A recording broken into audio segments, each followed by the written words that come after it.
parang asikip sa pakiramdam, tapos parang hindi ka makahinga. Sa mga partner natin na kailangan meron tayong pagkakaintindihan. Bawat isa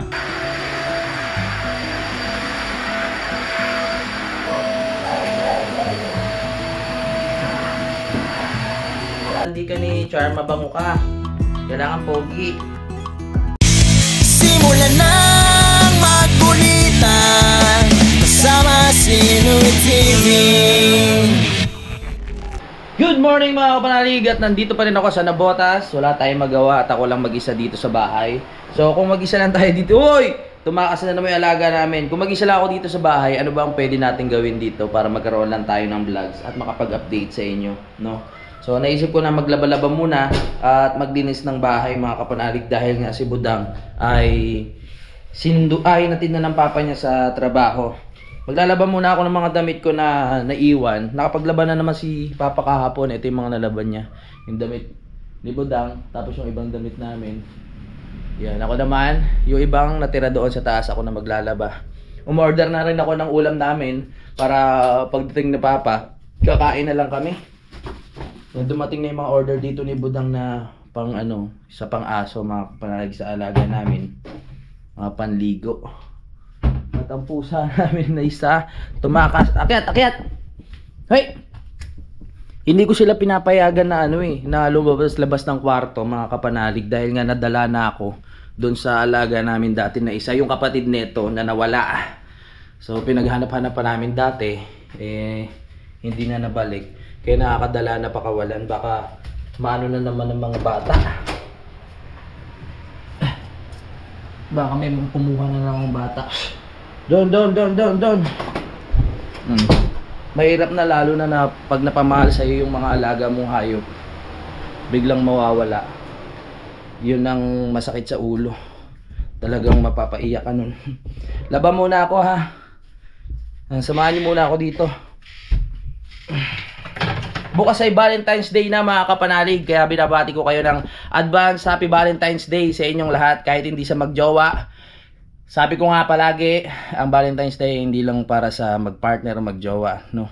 Basta sa mga nagmamahalan, kaibigan, kahit sino yung pamilya, yan, para sa atin lahat ang Valentine's Day, okay? Ito lang naman yung mga natirang damit at short na kailangan malaban, para kung sakaling kailangan ko umalis, malinis na yung mga gamit natin. Nakapaglaga na pala si Papa dito ng ano ba to? Saging. Kain mo tayo saging para may laman tiyan natin bago tayo kumilos-kilos.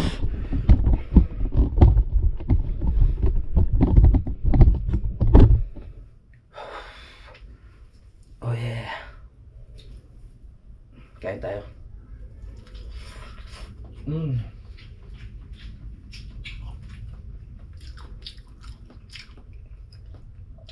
Masarap pa.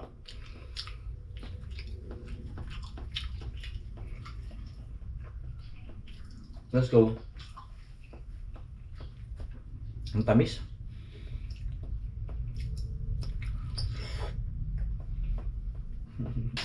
kayong magtataka kung bakit ito pa yung suot ko. Hindi pa ako naliligo Simula nung nag-live ako kaninang umaga, yun nga, ang aga ko nagising. Shoutout sa lahat ng nakasama natin sa live kaninang mga 4:30 siguro yun, ng madaling araw.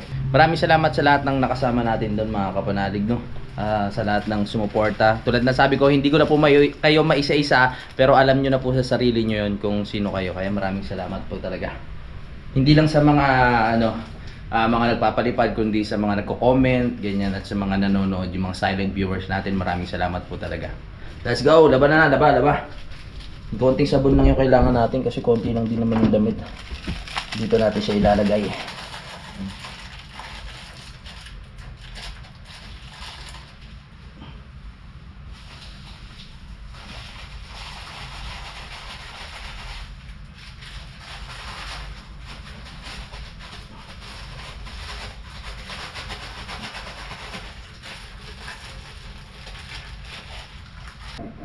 Okay, nakaset na siya.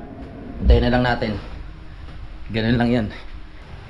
Umorder na nga pala ako ng power bank, no? So dito ko na lang diretso para magamit natin, para pag balik natin ng Kalaka may power bank na tayo. Pares lang din nung ginamit ko noon. yung kulay itim. Sabi ni TJ, dalhin ko daw sa kanila, baka sakaling maayos pa raw. Dahil mahilig mga likot nga si TJ, no? Si Tender Juicy Hotdog, babalik tayo sa kanila. Ano pa ba gagawin ko? Okay na ako dito sa baba, nasalang ko na yung mga labahan. Sa taas naman tayo dadako ngayon. Titignan ko pa kung may mga pwedeng maihabol na mga maruruming damit. Alright. Ay nako, tumakas na naman. Ay nako. Ang pusa namin talaga. Dito. Bababa ko lang yung mga pinagkainan. Minsan kasi dito ko kumakain. Hindi pala minsan, madalas. Kumakain ako dito sa baba. Sa taas. Diadala ko yung mga plato na iipon na. Sarap kasi manood, kumain habang nanonood ng TV. Lagay ko lang dito.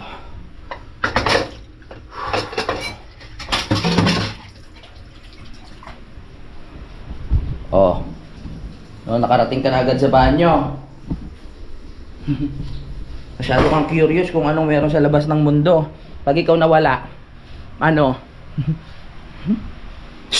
Akit! Akit! Akit! Akit! Ay!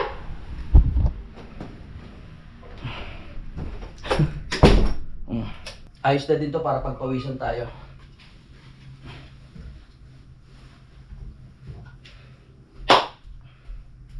Yun lang talagang gusto ko ipagmalaki ngayon. Mga kapanalig, yung gout ko, hindi na talaga siya pabalik-balik.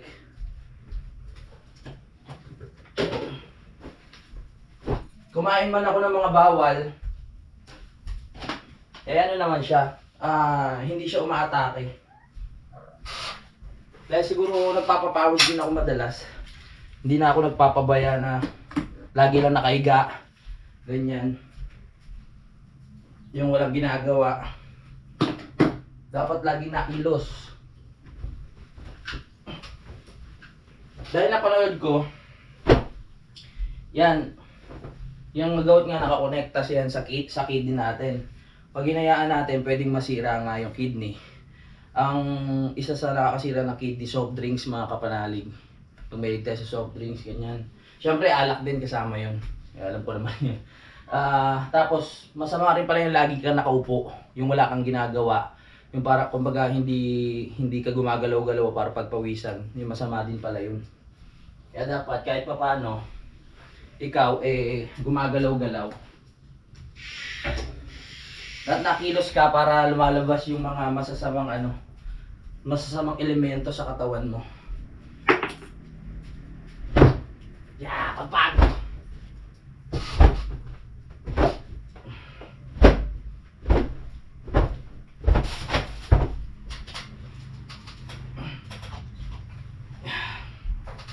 Malinis lang tayo. Uy! Woo!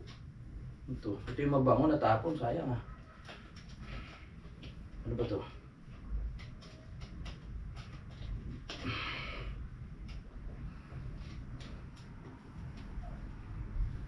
Yes. Dito ka muna. Tama, linis lang.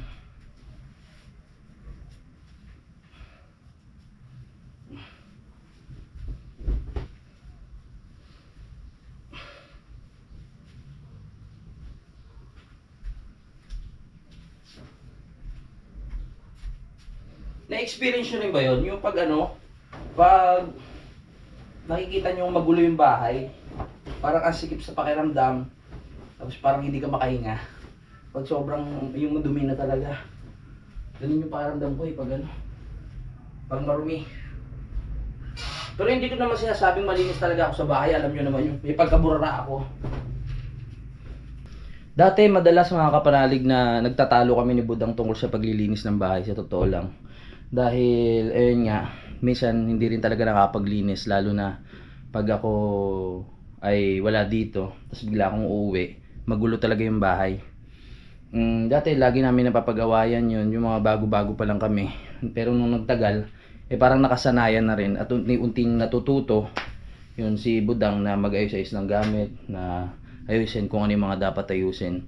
At saka ayun, na-realize ko lang din na syempre si Budang may trabaho din, hindi niya kaya as in na palaging asikasuhin yung yung bahay, kasi minsan pagod na rin pagdating, magpapahinga na lang tapos papasok, parang ganun lang umiikot ang buhay namin yun. Kaya yun, nagkakaintindihan na.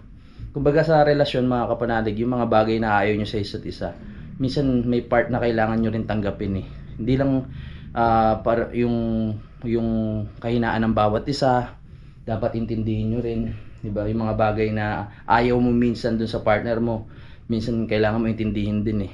Parang ganun. Kung hindi niya mabago, dapat mapag-usapan nyo kung talagang ayaw mo dun sa mga ginagawa niya.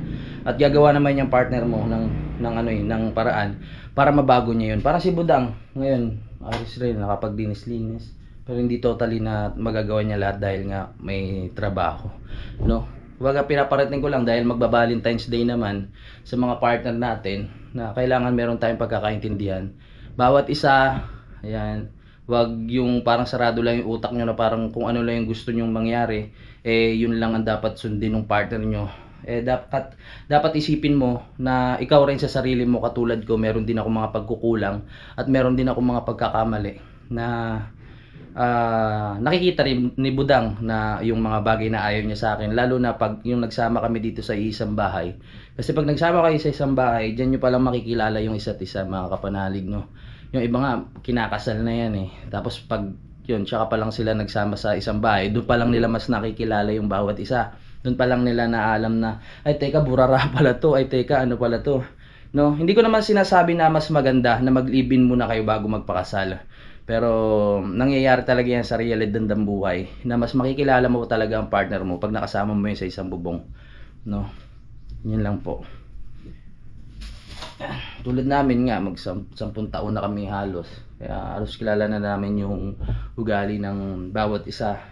Nakapag-adjust na kami sa ugali ng bawat isa. May mga nabago na ako sa ugali ko na dapat hindi ko yan gawin. May mga nabago na rin siya sa ugali niya na dapat hindi niya yung gawin para mas maging masaya kami. O ganun, kaintindihan lang din. Kaya ayun, advance happy Valentine's Day ulit sa ating lahat. Tayo ay magmahalan.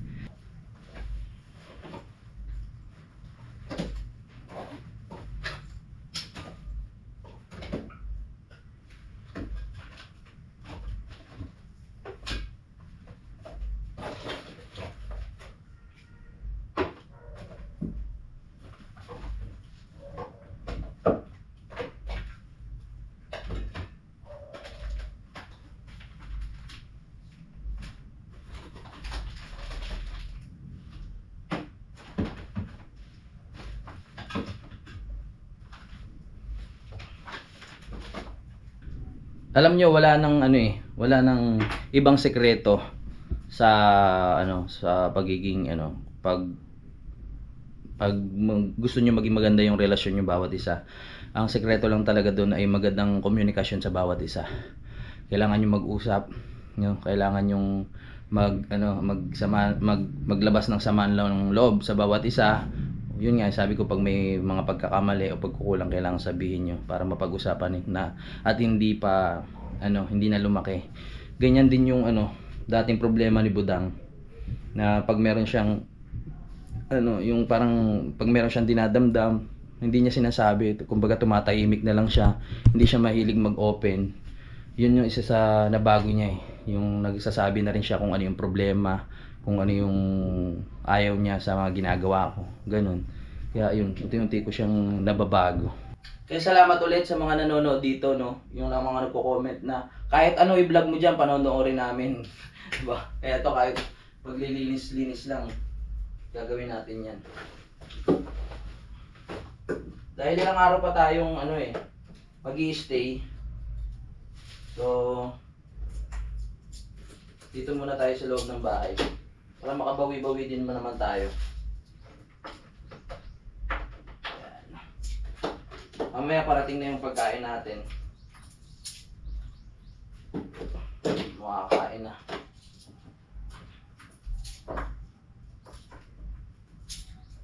Pasintabi po sa lahat ng kumakain. So magdadakot muna tayo ng pupo ng pusa.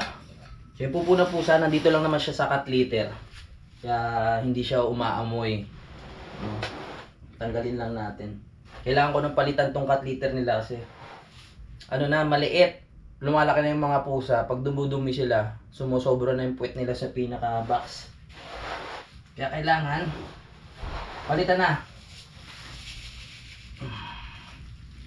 Yan. Makaka-relate dito yung may mga alagang pusa dyan sa bahay. Kaya pag lumipat kami ng bahay, ililipat namin sila ng pwesto kasi hindi pwedeng laging nasa loob ng kwarto. Minsan kasi kulog, ganyan pagpasok mo, maamoy. Kaya kailangan talagang meron silang isang lugar na nandoon lang sila. Hindi naman sila ikukulong, kumbaga hindi lang sa loob mismo ng kwarto. Kumbaga kunyari, sa garahe may kulungan sila, tapos pag araw may bantay, pwede silang pakawalan sa loob ng bahay. Tapos kung kailangan ikulong, ikukulong. Ganun lang.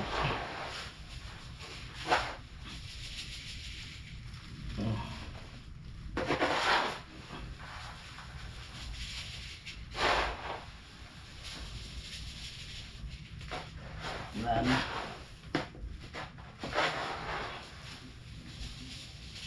Yan ang kagandahan talaga sa pusa pag dumudumi. Marunong sila magbaon ng ng pupo nila. Hindi katulad sa aso, kahit saan yan dudumi pag hindi talaga na-train. Yan ang kagandahan sa pusa eh.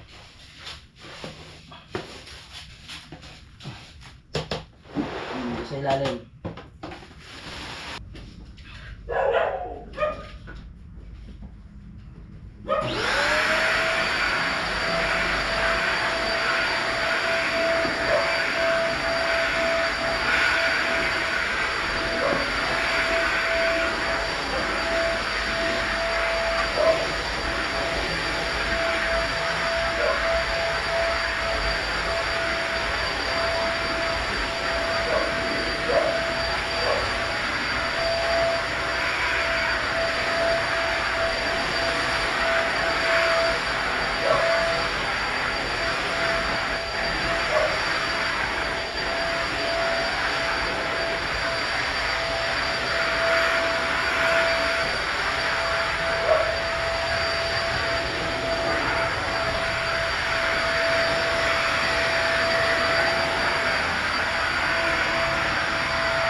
Daming alikabok, dumi.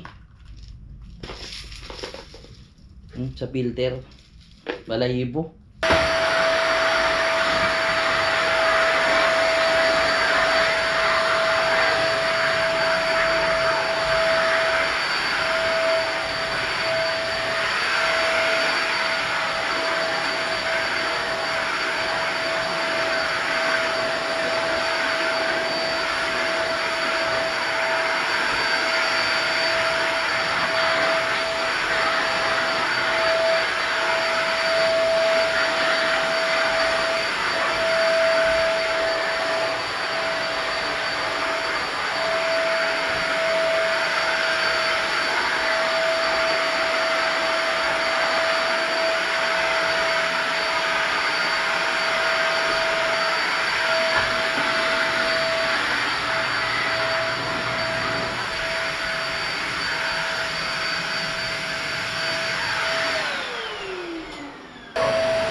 Yan.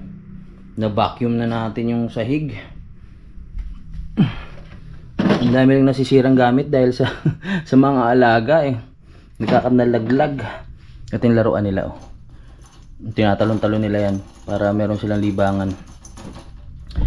Talagang anong una binigyan nga kami ni paring Josely ng pusa mga kapanalig. So ayun, tiyempo naman binigyan din kami ng si Tito Nono, yung tito ni Solomon ng 10 pusa. Kaya tiyempo din dahil syempre kawawa naman yung pusa. Pag mag-isa lang kailangan meron siyang kalaro. 'Di ba? May inip yung pag mag-isa lang. Babae itong isa. Tapos si Cloud naman lalaki. Kaya pag nagkaanak yan, gusto nyo ba? Bibigyan ko kayo.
Malinis-linis na.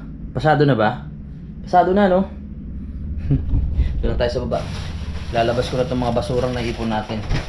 Para hindi na umumoy dito. Bababa ko na. Nakako-suffocate din pag mabaho, di ba? Alam niyo naman yung dumi ng pusa. Pag yan, talagang pag napabayaan nyo, ang baho niyan.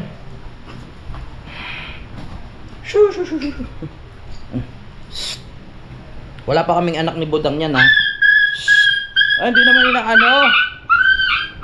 sensitive masyado to. Wala pa kami anak ni Budang yan ha, pero sa alaga pa lang namin na hayop, magastos na. Kumbaga ito na muna yung pinakaanak namin.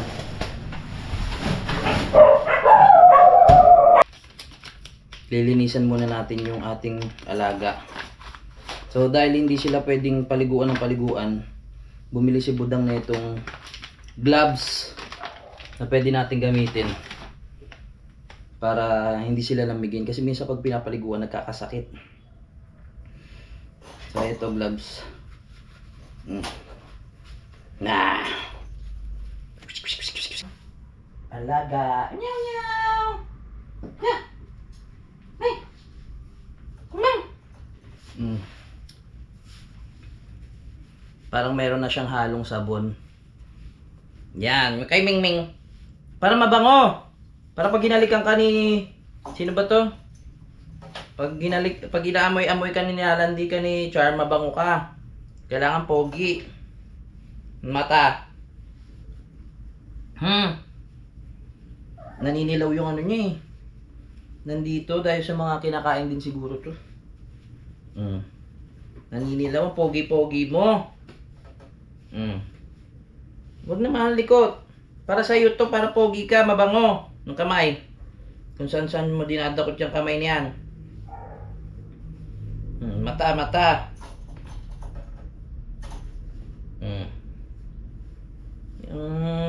Tatabi-tabi ka sa amin sa gabi, tas ayaw mo magpalinis. Para pogi, tsaka mabango. Pogi tsaka mabango ang aming pusa. Ganito lang ginagawa ko dito para meron akong magawa. Kasi kung higa-higa lang, ay nako, bibigat ang ating pakiramdam.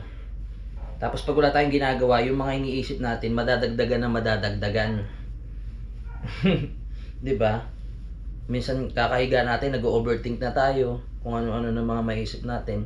Pero pag may mga ginagawa tayo, pinagpapawisan tayo, may pinagkakabisihan, nakakalimutan natin yung mga dapat hindi isipin. Ay! Walang tatakas mo na! Hindi pa tapos! Yung puwit! Yung puwit! Yan na. Mabango na ha.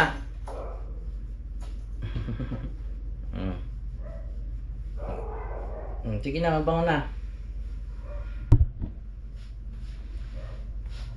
Yung isa si Charm na anuan na namin kahapon yan. Na linisan na gamit din tong gloves.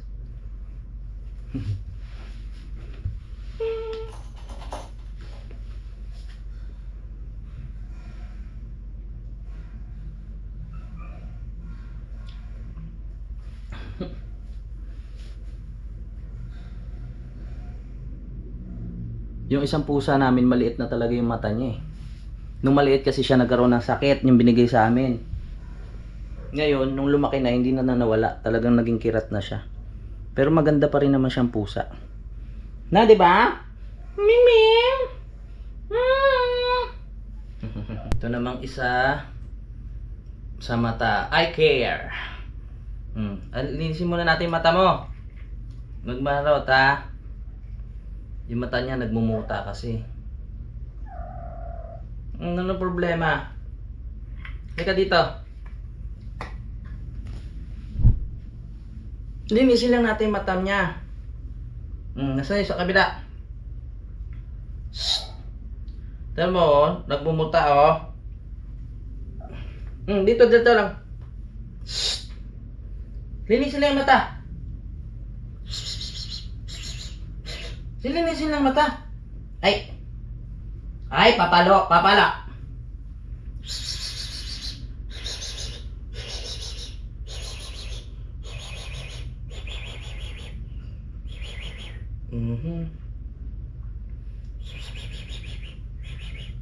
Ayan na. Dumi-dumi. Tama mo, puro muta.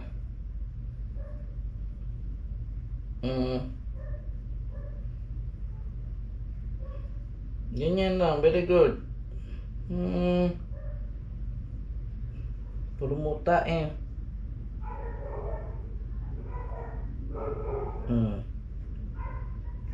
Tanggal ang muta. Ang dumi oh. Sige na, tama na. Last na. Dumi. Yan, 1 minute na lang. Pwede na nating hanguin yung ating mga nilaban. Sasampay ko na yan maya-maya. 1 minute. Yan ang kagandahan dyan sa ano. Pag isasampay na. Tsaka ang dami niyang banlaw bago matapos. Kumbaga 1 oras mo siyang hihintayin na umiikot-ikot mga kapanay. Tapos banlaw-banlaw. Kaya talagang sure na sure ka na malinis yung damit. Tsaka mabango. Look! Na-vlog!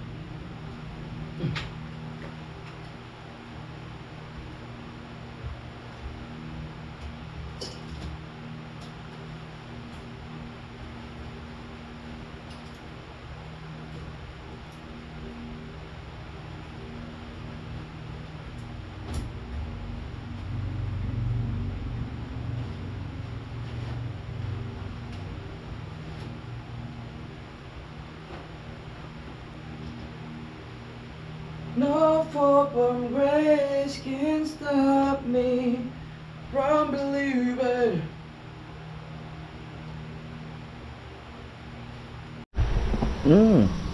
Magandang araw ngayon. Ayos na ayos ang ating pagbibilad. Alright, mamaya tuyo na agad yan. Hugis naman tayo ng pinggan. Pinggan naman.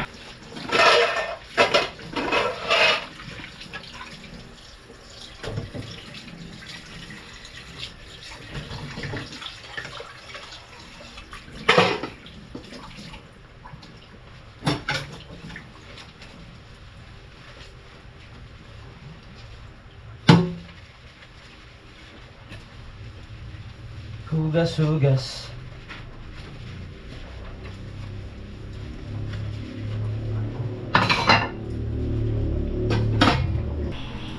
Okay, tapos na. Pagod ah. yung ating water filter, dadalhin ko na rin pala pag pagbalik dun sa Kalaka. Dahil nga papaumpisahan natin yung bahay natin netong buwan na to. Gusto ko bago pag nakabit yung pinaka lababo, pag kumpleto na, meron na rin tayong water filter para sure na malinis na yung tubig na iniinom natin. Dahil nga minsan doon sa tubig na lumalabas sa gripo, may mga buhangin, ganyan, may mga lupa-lupa. Syempre hindi safe yun mga kapanalig, di ba? Kaya kailangan meron tayong water filter. Hoy, medyo madilim pero magpapaalam muna ako mga kapanalig. Maraming salamat sa pagsubaybay. Pasensya muna kayo dito sa vlog natin tungkol lang sa paglilinis sa bahay at pag-aalaga sa mga alagang hayop. Kasi syempre may mga nagre-request na kahit ano lang yung vlog kahit anong i-vlog natin dito sa bahay, gusto nila na mapanood, no? Kaya ito ginagawa natin. So maraming salamat po. Magkita-kita na tayo sa next update. Bye-bye. Simulan ng magkulitan kasama si Louie TV.